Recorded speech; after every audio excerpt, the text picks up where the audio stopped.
Asia মহাদেশের বিভিন্ন জলাভূমিতে এই গাছ জন্মে থাকে। এর বৈজ্ঞানিক নাম হল হাইগ্রোফিলাস পাইনোস, যা একটি শাক অথবা ঔষধি হিসেবে ব্যবহার করা হয়ে থাকে।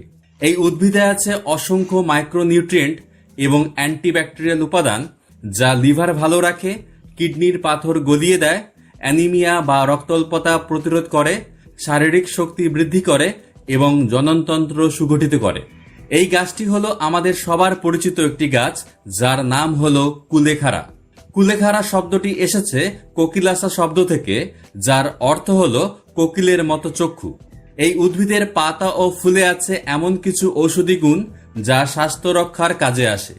আপনি যদি নিয়মিত এই পাতা সেবন করতে পারেন তাহলে প্রচুর উপকারিতা পাবেন। তাই আজকের এই ভিডিওতে আমরা জানব কুলেখাড়া পাতা খাওয়ার উপকারিতা কি, কখন, কিভাবে ও কতটুকু পরিমাণে এই পাতা সেবন করা